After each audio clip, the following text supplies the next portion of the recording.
Kapag sinabing EDSA sa Metro Manila, marahil siksikang kalsada ang una nating maiisip. Pero noong dekada 80, ibang siksikan ang naalala ko. Higiga tayo sa kalye! Patay kung patay! Sa loob ng 4 na makasaysayang araw na sinubaybayan ng buong bansa, naging puso ang EDSA ng tapang at pagkakaisa ng sambayanang Pilipino. Pinuno ito ng mahigit 2 milyong Pilipino na nagkaisa sa iisang layunin: tapusin ang diktadura. Proclaimed martial law in accordance with the powers vested in the President by the Constitution of the Philippines. Kasama ako sa grupo ng kabataang nakilahok sa mga pangyayari sa panahong yun. 40 taon na ang nakalilipas. Samahan ninyo akong balikan ng mga lugar, muka at tinig na bumubuhay sa alaala ng EDSA People Power. Panahon ng pagtindig at paglaban. Ang daming mga mamamayan, mga bata, mga babae, mga pari, madre, all sectors of society na nagsabing hindi kami luluhod sa tiraniya. Parang love versus power, may laban ng love eh. Susubukan naming alamin kung meron nga ba tayong natutuhan mula sa nakaraan.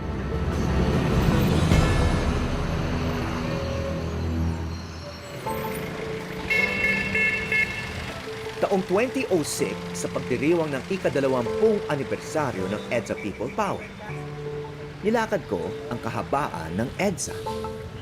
Wala talagang tawiran dito. Wala po eh. Nakakamatay yata. Tatawid lang po tayo, tapos sasakay na po kayo. Hindi, maglalakad lang po. Dito po. Tatawid ko lang po kayo, tapos balik na. Sige, thank you. Hop, naku. Delikado pala rito. Thank you, thank you.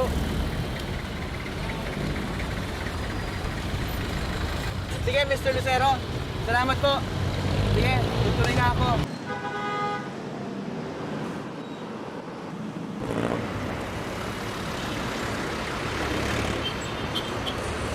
Walkable city daw is a healthy city.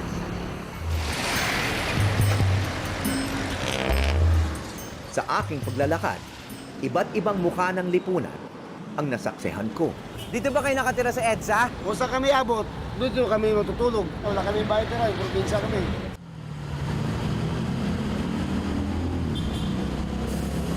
Ang ibang nakita ko noon, makikita pa rin hanggang ngayon.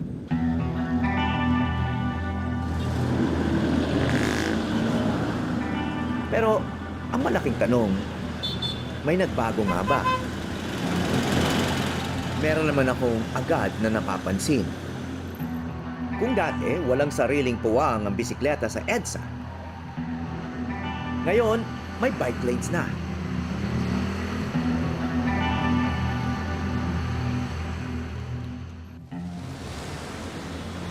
Noong 2010, araw-araw ulit sa bike Nakasama ko ang isa sa mga sumusulong sa paggamit nito.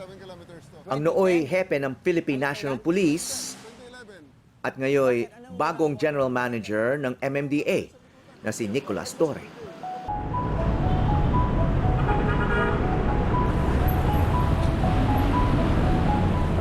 So madalas kayo sa EDSA nagbabike? Part talaga ng commute, part talaga ng ruta ng EDSA. So, paano pa ma-improve itong bike lane? Dapat. Kontento na kayo sa bike lanes na Kasi sa totoo lang, itong bike lane na ito, budas sa ticket sa ito eh. talagang daanan ng motorsiklo, ano? Daanan ng motorsiklo, marami talaga. Dapat ma-encourage pa yung mga tao magbisikleta. Dapat.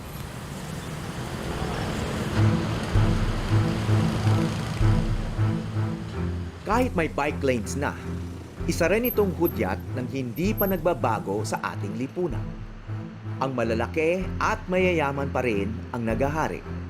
At sa lansangan, ang mga maliliit tulad ng mga siklista at mga naglalakad o pedestrians ay binabaliwala pa rin at halos walang karapatan.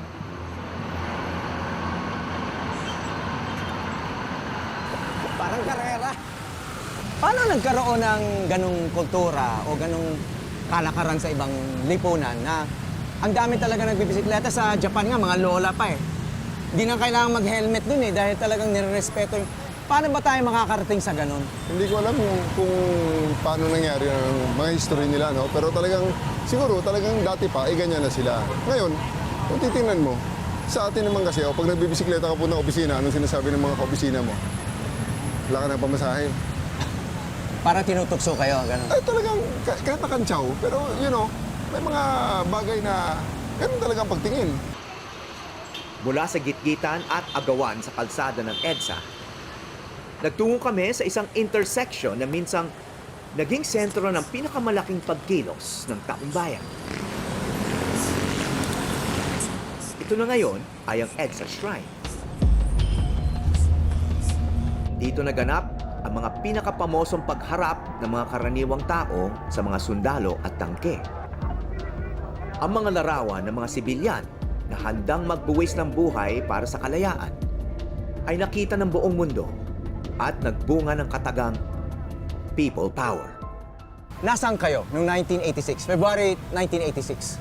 Coronadal, South Cotabato. Ang hindi ko makalimutan noon, sinasabi ng announcer, this is the time that you show your love to your country. Yan. Para sa inyo, sa ngayon, paano na e-embody yung EDSA spirit? Ano yung kailangan yung alagaan dito sa EDSA? Well, simula noon hanggang ngayon, ang EDSA spirit, lalo na itong sinisimbolo ng EDSA Shrine, ito yung freedom. Freedom to do things within the limits of the law and decency. So, hanggang ngayon ay sinusuportahan natin. Ang siksikan noon na daan patungong tagumpay ay kalbaryo ngayon ng bawat mamamayan. Isang social volcano raw ang Pilipinas noong dekada 80. Para patunayan sa mundo na gusto pa rin siya ng mga Pilipino, nagtawag si dating Pangulong Ferdinand Marcos Sr. ng eleksyon noong Pebrero 1986. Ang kalaban niya, si Cory Aquino, byuda ni dating Senador Ninoy Aquino. Puno ng pananakot ang eleksyon at nag-walk out ang mga tauhan ng COMELEC dahil sa nakita nilang manipulasyon ng resulta. The Speaker recommends that the Batasang Pambansa proclaim Ferdinand E. Marcos as the duly elected President of the Philippines. Bagamat idineklarang panalo si Marcos, nagising na ang buong bansa sa katiwalian. Kumalas sina Juan Ponce Enrile at General Fidel Ramos sa rehimeng Marcos, kasama ang maraming opisyal ng militar. Sa EDSA at sa marami pang lugar sa Maynila, maging sa ibang lungsod ng bansa, sinuportahan sila ng milyong-milyong Pilipino. Pagkatapos ng 4 na araw, lumipad na ang pamilyang Marcos patungong Hawaii. Sa loob ng EDSA Shrine, nakapaskil ang iba't ibang mensahe mula sa mga personalidad noong panahong yon. Kabilang na ang mga salita ni Jaime Cardinal Sin na nag-udyok sa mga tao para tumungo na sa EDSA. Amidst the uncertain shadows cast by our national crisis, let us share with one another our trust and sincerity. I remember this what do you call that, pastoral letter. Isa si Jim Paredes sa mga tumugon sa panawagan ni Cardinal Sin. Tapos nang lumabas ito, parang wala nang atrasan for everybody. So this very spot, no? Ito yung talagang kanto ng Ortigas tsaka EDSA. This is really historic. May mga tao, naghaling tao, tangke, sundalo, madre, pari, Oo, mahirap, mayaman, lahat na. Parang ang daming contradictions na na magkasama in one place Nagyakapan Kaya yun ang galing ng EDSA Never happened again. I think it is accurate to say that people went, it was an act of love when we went there. Parang love versus power, may laban ng love Sikat na si Jim Paredes noon bilang miyembro ng Apo Hiking Society na sumanib sa oposisyon laban kay Marcos. Sobra na! Tama na! Palitan na! Masdan ang nagaganap sa aming bayan. Nagkasama ang mahirap at mayaman.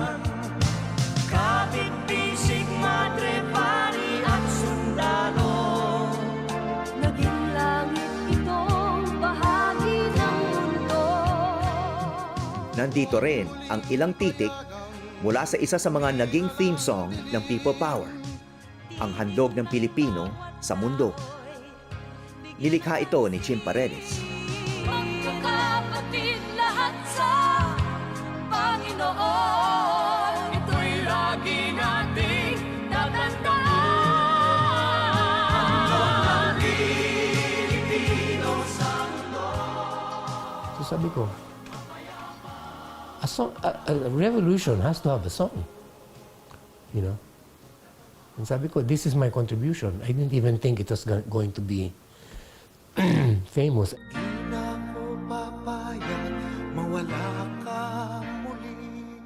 Noong 83 pa lang, you're on your way to the airport to meet Ninoy and then pumunta ka sa Burol, sa Libing, etc. So, you actually saw all of this happening, no? So, Ito ang sasabihin ko.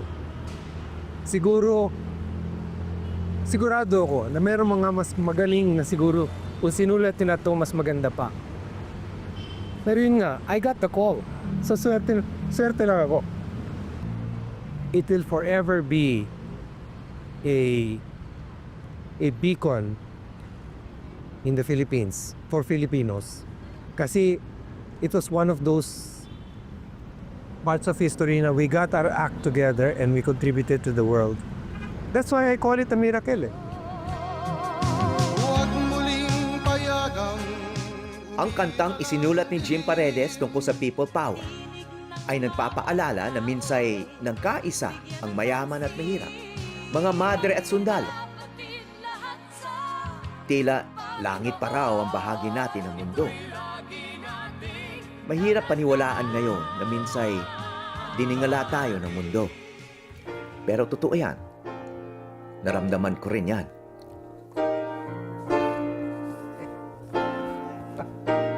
Sorry Di na ko papayag, mawala ka muli. Di na ko papayag na muling mabawi. So we will have moments of this greatness, moments of this national consciousness that was really so evident that we have greatness. That's what I felt. Bumibitaw lang tayo kaagad. So matututo rin tayo niyan. Ibig sabihin, mahaba pa yung kwento natin. Mahaba pa. Akala natin dahil nanalo si Cory, tapos na eh. Di ba? Parang bahala na siya. That was the big mistake.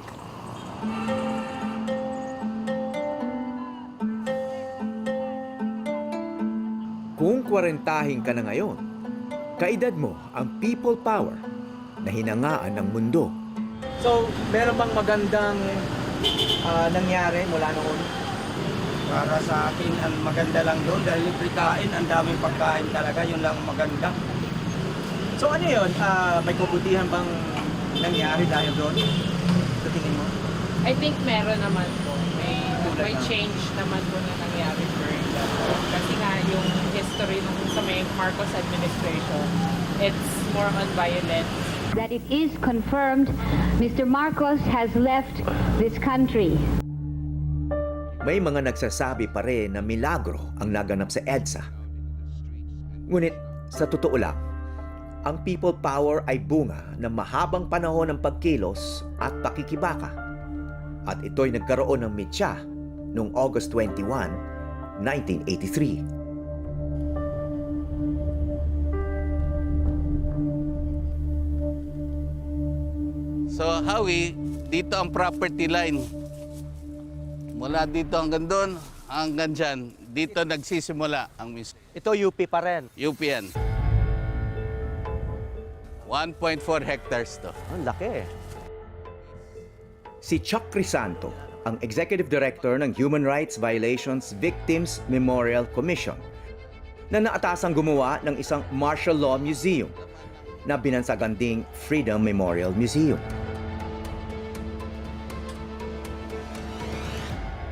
This is another of my storage. Masasabing tagapangalaga ng kasaysayan at alaala noong panahon ng martial law, si Chuck at ang kanyang ahensya. Bukod sa mga dokumento, may isa siyang pinaka-iniingatan. I didn't want to say where this was because I was still afraid of what may happen to this artifact. The Absecon van is an aviation security van. It's ironic that the most famous occupant would be a dead person. And that is Ninoy. Kasi may litrato talaga na sinasakay si Ninoy dito. Oo. So talagang dito siya inakyat. Totoo yun. Ang pagkamatay ni Ninoy noong August 21, 1983, ang yumanig sa buong bansa, nagbukas ng galit at hinanakit na matagal nang naipon laban sa mapang-abusong rehimen ng diktadorang Marcos. Nakatakda sana itong i-display sa ipinaplanong museo para sa martial law victims. Bakit importante magkaroon ng museo? Dapat may memorya ang taong bayan para hindi maulit. Ngunit nakita natin itong mga huling mga taon, may naulit na maraming patayan. Maraming patayan muli. It should be a Human Rights Violations Victims Memorial Commission for all the excesses of all Philippine presidents. Doon ko gusto pumunta. At meron tayong binibigay sa mga mambabatas na baka maaring palawakin natin dahil marami naman lugar dito. At gallery para makita ng taong bayan na walang tinatago ang Estado. Dito sa loob ng University of the Philippines Diliman Campus, dapat itatayo ang sinasabing Freedom Memorial Museum. Pero hanggang ngayon, nakabinbin pa rin ang proyekto dahil 3 opisina ng universidad ang kailangang ilipat para maitayo ang museo. Dito ako nababahala dahil 8 buwan na lang ako at tatama na ako ng 65. Retirado na ako. Ito, museo, hindi ko na makikitang na itatayo. Kailangan ang susunod sa akin o ang susunod na Pilipino, dapat may pagnanasa sila na itayo to. Kung magawa nga itong museo, no? Anong magiging benepisyo nito? It may be a more public apology for the excesses of his father. And it can unleash positive energy. It can heal our country dahil the excesses of the past have been accepted and now there is restitution. Habang wala pa ang museo, may isang lugar na nagsisilbing ngayong alaala ng panahon ng martial law. Ang bantayog ng mga bayani. Narito ang mga muka na nasa likod ng tagumpay ng EDSA. Ano kaya ang nagpasiklab ng damdamin nila? Na kailangan nilang ibuwis ang lahat.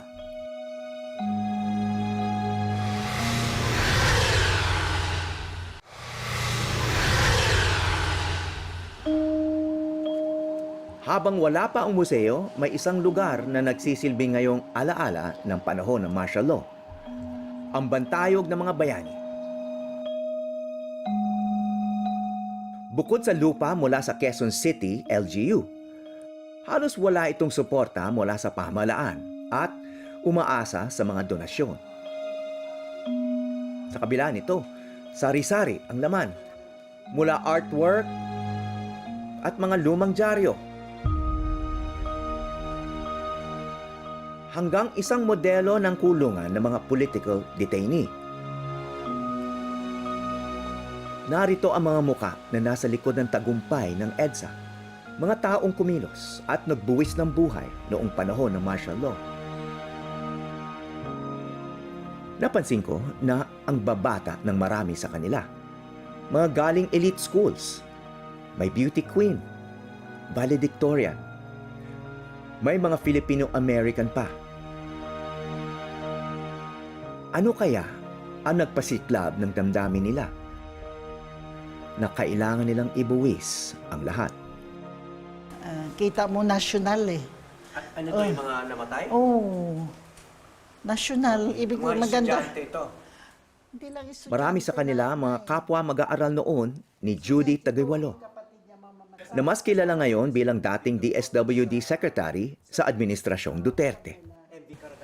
Aktivista na ako bago mag-martial law. In fact, ngayon, nasa Diliman Commune ako eh. Kung 1971, February 2 to 7, ilang araw yun na nakabarikada kami sa UP dahil sinugod ng UP ng mga military. 2 beses siyang nakulong noong 1973 at muli noong 1984 dahil sa kanyang pagkilos. Dinala siya sa Camp Crame kasama ng iba pang political detainee habang nagdadalang tao. Buntis ako, that was January 84 ako nahuli. Nilipat ako sa Crame, I can't remember the date. June 1984, nanganak ako sa loob ng Camp Station Hospital. So kami, nilagay kami sa minimum, quote-unquote, minimum security. Pero malapit na talaga na babagsak si Marcos noon. May sense na because we're talking 1984, post-Aquino assassination na. At makita mo na talaga, libo-libo nang nagmamarcha. Pinadala nila kami ng note. Don't be afraid, we're here. There are millions of us here. Lalaya na kayo.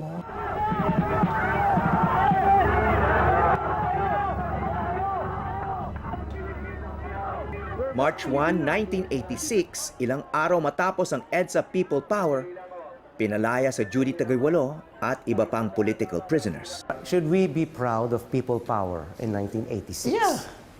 Yeah. Kasi pinakita ng history that people come together, no, and are willing to face death and danger to overthrow a tyranny. That's something to be proud of. Maaring sabihing isa rin pakikibaka ang pagtatayo ng isang martial law museum kahit matagal nang may nakalaang pondo ng gobyerno. Ang bantayog ng mga bayani naman, hirap sa pondo at kulang ng staff. Samantala, buhay na buhay ang simbolo ng nakaraang kapangyarihan na mag-asawang Imelda Marcos at Ferdinand Marcos Sr. May kasulukuyang malaking renovation ito. At naghahandang magbukas muli sa taong ito. Bukod po sa itong physical makeover, nakausap ko si Ginoong Jaime Laya, ang chairman ng CCP at ang dating nagsilbing pinuno ng Bangko Sentral bago naging kalihim ng edukasyon sa ilalim ng administrasyong Marcos Sr.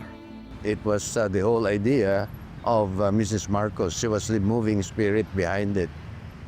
I think the main impact at that time was to encourage artists, and it opened the eyes of the Filipino audience to what was going on locally and internationally.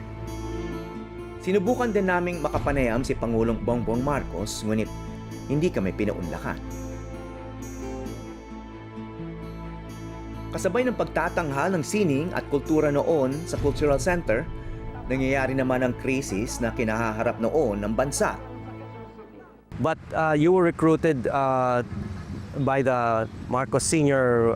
administration to help manage the economy. Ano? So, what's your take of the economy back then? I mean, was that also part of a golden age?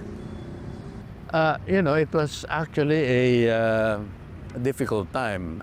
People don't remember, for example, that we had 2 oil crises. You know, before oil, gasoline was so cheap, and in 1969, the OPEC countries, the oil-producing countries, decided to get together and increase price. And so at that time, you know, we had practically no gasoline. I don't remember the prices then anymore, but prices really, I don't know, tripled overnight. So ngayon lang nagkaroon ng renovation na ganito. And all of Exactly. Everything, not only the roof, electricals, plumbing, everything is being renovated because yun na nga, it's never been renovated old. before. Never. Sa kabila ng mga malalagim na ipinaaalala ng bantayog ng mga bayani at ng mga planong ilaman sa hindi magawa-gawang Martial Law Museum, araw-araw na daraanan ng madla ang Cultural Center of the Philippines, isang matingkad na alaala ng Rehimeng Marcos.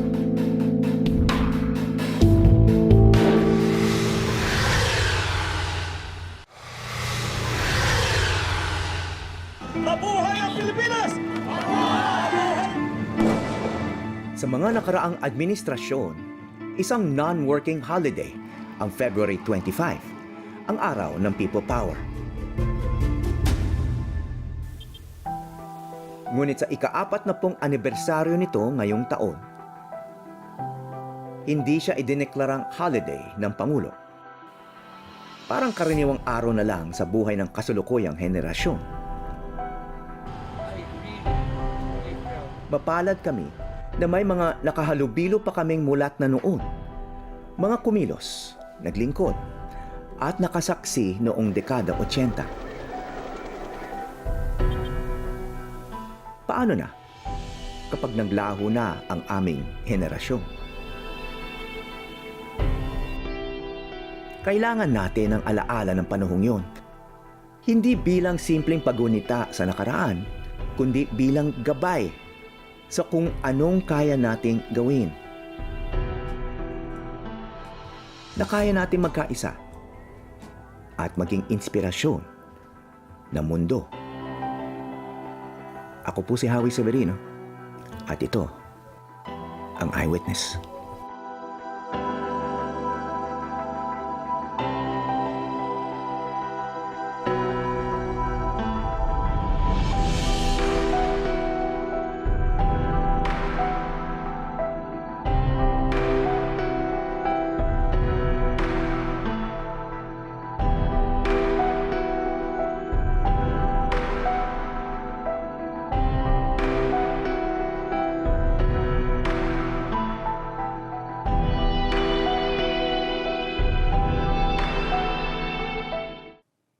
Maraming salamat sa pagtutok sa Eyewitness, mga kapuso. Ano masasabi niyo sa dokumentaryong ito? I-comment na yan at mag-subscribe sa GMA Public Affairs YouTube channel.